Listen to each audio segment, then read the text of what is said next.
ਸਤਿ ਸ਼੍ਰੀ ਅਕਾਲ ਸਾਰਿਆਂ ਨੂੰ। ਅੱਜ ਅਸੀਂ ਨਾ ਇਡਲੀ ਬਣਾਉਣ ਲੱਗੇ ਆ ਤੇ ਮੈਂ ਕਿਹਾ ਚਲੋ ਇਡਲੀ ਦੀ ਰੈਸਪੀ ਤੁਹਾਡੇ ਨਾਲ ਮੈਂ ਸ਼ੇਅਰ ਕਰਦੀ ਆ। ਤੇ ਇਹ ਬਹੁਤ ਹੀ ਸਿੰਪਲ ਰੈਸਪੀ ਆ ਤੇ ਮੈਂ ਤੁਹਾਨੂੰ ਦੱਸਦੀ ਆ ਇਹਦੇ ਲਈ ਸਾਨੂੰ ਕੀ ਕੁਝ ਚਾਹੀਦਾ ਆ। ਪਹਿਲਾਂ ਸਾਨੂੰ ਇਹਦੇ ਲਈ ਰਵਾ ਲਿਆ ਹੋਇਆ ਮੈਂ 1 ਕੱਪ ਰਵਾ, ਸੂਜੀ ਕਹ ਲਓ, 1 ਕੱਪ ਪਾਣੀ ਆ, ਅੱਧਾ ਕੱਪ ਦਹੀਂ ਲਿਆ ਹੋਇਆ ਵਾ, 1 to 2 ਟੇਬਲਸਪੂਨ ਧਨੀਆ ਲਿਆ ਹੋਇਆ ਕੱਟਿਆ, 1 to 2 ਟੇਬਲਸਪੂਨ ਜਿਹੜਾ ਵਾ ਗਾਜਰਾਂ ਲਈਆਂ ਹੋਈਆਂ ਵਾ ਗ੍ਰੇਟਡ, 1 ਟੇਬਲਸਪੂਨ ਜਿਹੜਾ ਵਾ ਉਹ ਮਾਂ ਦੀ ਦਾਲ ਲਈ ਹੋਈ ਆ ਧੋਤੀ, 1 ਤੋਂ 2 ਹਰੀਆਂ ਮਿਰਚਾਂ ਲਈਆਂ ਹੋਈਆਂ ਵਾ, और 8 ਤੋਂ 10 ਪੱਤੇ ਲਏ ਹੋਏ ਆ ਕੜੀ ਪੱਤੇ ਦੇ, और 1 टीस्पून ਜਿਹੜਾ ਵਾ ਉਹ ਮੈਂ ਮਸਟਰਡ ਸੀਡ ਰਾਈ ਜਿਹਨੂੰ ਕਹਿੰਦੇ ਉਹ ਲਈ ਹੋਈ ਆ, और 1 to 2 टीस्पून ਜਿਹੜੇ ਆ ਉਹ ਟੁੱਟੇ ਹੋਏ ਕਾਜੂ ਲਏ ਹੋਏ ਆ ਕੈਸ਼ੂ ਨਟਸ, और आधा टीस्पून ਜਿਹੜਾ ਵਾ ਉਹ ਬੇਕਿੰਗ ਸੋਡਾ ਲਿਆ ਵਾ, और ਇਹ ਸਾਲਟ ਆ। ਨਮਕ ਤੁਸੀਂ ਆਪਣੇ ਟੇਸਟ ਅਨੁਸਾਰ ਪਾ ਸਕਦੇ ਜੇ, ਮੈਂ ਤਾਂ 1 टीस्पून ਲਿਆ ਹੋਇਆ ਵਾ। ਤੇ ਚਲੋ ਅਸੀਂ ਸ਼ੁਰੂ ਕਰਦੇ ਹਾਂ।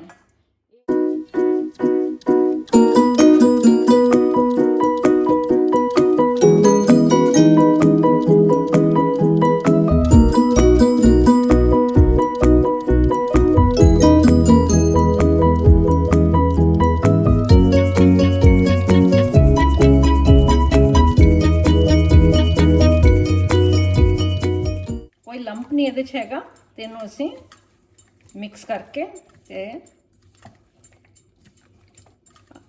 ਅੱਧੇ ਘੰਟੇ ਲਈ ਰੱਖ ਦੇਣਾ। ਇਹਨੂੰ ਤੇ ਅਸੀਂ ਦੇਖਦੇ ਹਾਂ ਇਹਨੂੰ।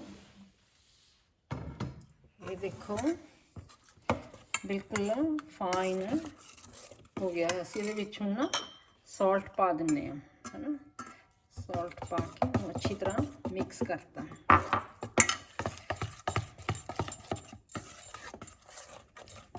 ਇਹ ਮੈਂ ਪੈਨ ਦੇ ਵਿੱਚ ਨਾ 1 ਟੇਬਲਸਪੂਨ ਤੇਲ ਲਿਆ ਹੈ। ਮੈਂ ਤਾਂ ਸਰੋਂ ਦਾ ਤੇਲ ਲਿਆ, ਤੁਸੀਂ ਕੋਈ ਵੀ ਤੇਲ ਲੈ ਸਕਦੇ ਜੇ, ਵੈਜੀਟੇਬਲ ਐਨੀ ਵੈਜੀਟੇਬਲ ਆਇਲ ਤੁਸੀਂ ਲੈ ਲਓ, ਪਰ ਮੈਂ ਸਰੋਂ ਦਾ ਤੇਲ ਲਿਆ। ਇਹਨੂੰ ਥੋੜਾ ਜਿਹਾ ਅਸੀਂ ਗਰਮ ਹੋਣ ਦੇਣਾ ਆ। ਜਦੋਂ ਥੋੜਾ ਜਿਹਾ ਗਰਮ ਹੋ ਗਿਆ ਤੇ ਫਿਰ ਅਸੀਂ ਇਹਦੇ ਵਿੱਚ ਮਸਟਰਡ ਸੀਡ ਪਾਉਣੇ ਆ। ਪਹਿਲਾਂ ਇਹਦੇ ਵਿੱਚ ਮੈਂ ਮਸਟਰਡ ਸੀਡ ਪਾਤੇ ਇਹ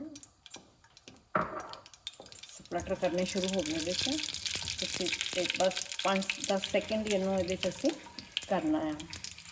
ਤੇ ਉਸ ਤੋਂ ਬਾਅਦ ਅਸੀਂ ਇਹਦੇ ਵਿੱਚ ਜਿਹੜੀ ਦਾਲ ਸੀ ਇਹਨੂੰ ਪਾਤਾ। ਇਹ ਨਾ ਥੋੜਾ ਉੱਡਦੇ ਆ, ਤੁਸੀਂ ਫਲੇਮ ਜੇ ਘੱਟ ਕਰਨੀ ਹੈ ਘੱਟ ਕਰ ਸਕਦੇ ਜੇ ਇਹਨੂੰ। ਔਰ ਇਹਨੂੰ ਅਸੀਂ 5-7 ਸੈਕਿੰਡ ਕਰਕੇ ਫਰਾਈ। ਇਸ ਤੋਂ ਬਾਅਦ ਅਸੀਂ ਇਹਦੇ ਵਿੱਚ ਕਾਜੂ ਪਾਤੇ ਤੇ ਇਹਨੂੰ ਅਸੀਂ ਫਰਾਈ ਕੀਤਾ। ਤਾਂ ਇਹਦੇ ਵਿੱਚ ਅਸੀਂ ਕੜੀ ਪੱਤਾ ਐਡ ਕੀਤਾ। ਹੁਣ ਅਸੀਂ 5-10 ਸੈਕਿੰਡ ਹੋਰ ਇਹਦੇ ਵਿੱਚ ਫਰਾਈ ਕੀਤਾ। ਔਰ ਉਸ ਤੋਂ ਬਾਅਦ ਅਸੀਂ ਇਹਦੇ ਵਿੱਚ ਹਰੀਆਂ ਮਿਰਚਾਂ ਪਾਤੀਆਂ। ਔਰ ਆਲਮੋਸਟ ਤੁਸੀਂ ਤੇਲ ਗਰਮ ਹੈ ਹੁਣ ਤੇ ਗੈਸ ਨੂੰ ਤੁਸੀਂ ਬੰਦ ਕਰ ਦਿਓ।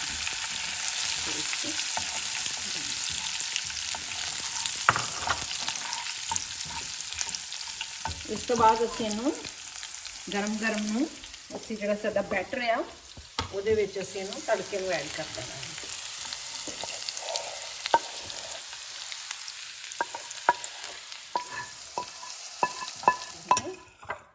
ਧਨੀਆ ਪਾਤਾ ਔਰ ਗ੍ਰੇਟਡ ਕੈਰਟਸ ਤੇ ਇਹਨੂੰ ਅੱਛੀ ਤਰ੍ਹਾਂ ਸੇ ਇਹਨੂੰ ਮਿਕਸ ਕਰਕੇ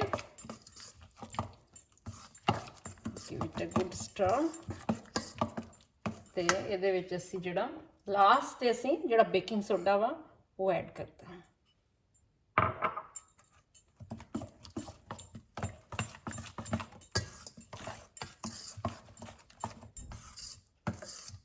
ਲੈ ਕੇ ਇੱਕ ਪੈਨ ਦੇ ਵਿੱਚ ਥੋੜਾ ਜਿਹਾ ਪਾਣੀ ਲਿਆ ਵਾ ਔਰ ਇਹਨੂੰ ਬੋਇਲ ਕਰਨ ਲਈ ਰੱਖ ਦਿੱਤਾ ਹੈ। ਇਹ ਇਡਲੀ ਮੋਲਡ ਆ ਤੇ ਇਹਨੂੰ ਮੈਂ ਥੋੜਾ ਗਰੀਸ ਕਰ ਲੈਣਾ ਸਾਰਿਆਂ ਨੂੰ।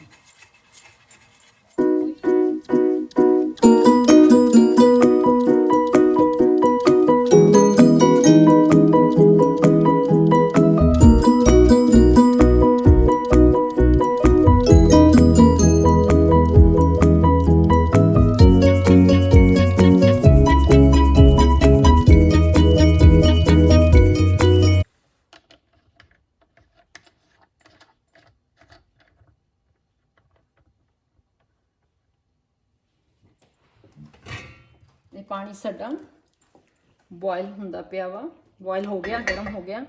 ਤੇ ਅਸੀਂ ਇਹਨੂੰ ਆਪਣੇ ਇਡਲੀ ਨੂੰ ਸਟੈਂਡ ਨੂੰ ਅਸੀਂ ਇਹਦੇ ਵਿੱਚ ਰੱਖ ਦੇਣਾ ਹੈ ਔਰ ਇਹਨੂੰ ਅਸੀਂ ਮੀਡੀਅਮ ਫਲੇਮ ਤੇ 10 ਤੋਂ 12 ਮਿੰਟ ਲਈ ਅਸੀਂ ਇਹਨੂੰ ਮੀਡੀਅਮ ਫਲੇਮ ਤੇ ਢੱਕ ਕੇ ਰੱਖ ਦੇਣਾ ਹੈ। ਹਾਂਜੀ ਹੁਣ 12 ਮਿੰਟ ਹੋ ਗਏ ਆ, ਅਸੀਂ ਇਹਨੂੰ ਦੇਖਦੇ ਹਾਂ, ਹੈ ਨਾ।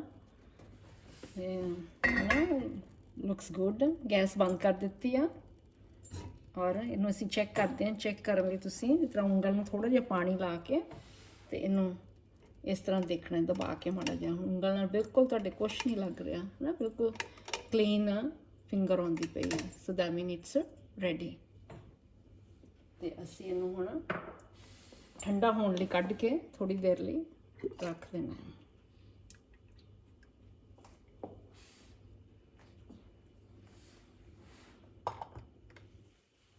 ਇਹ ਦੇਖੋ ਸਾਡੀਆਂ ਇਡਲੀਜ਼ ਬਿਲਕੁਲ ਬਣ ਗਈਆਂ ਤੇ ਬਹੁਤ ਹੀ ਨਾਈਸ ਲੱਗ ਰਹੀਆਂ ਵਾ। It's very healthy.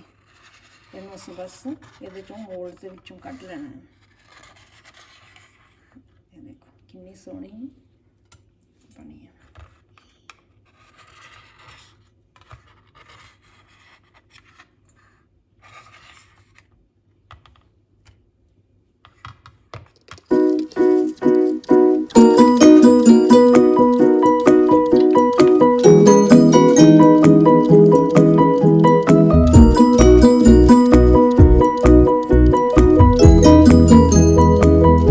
देखो साडियां रवा इडलीज बिल्कुल रेडी आ और it look so yummy. Colour कितना सोहना आया वा और ये बहुत ही स्वाद बनदियां आ। तुसीं इहनूं कोकोनट चटनी या सांबर दे नाल खा सकदे जे। एक बहुत ही हेल्दी स्नैक आ ते बहुत ही स्वाद लगदियां वा और मैनूं यकीन है कि तुसीं इहनूं लाइक करोगे। तुसीं प्लीज़ इसनूं ट्राई जरूर करना। ये बहुत ही टेस्टी बनदी है। मेरे घर सारिआं नूं बहुत ही पसंद आउंदी आ रवा इडली आ। ते तुसी मेरे चैनल नूं सबसक्राइब करना for more healthy quick recipes लई। Thank you.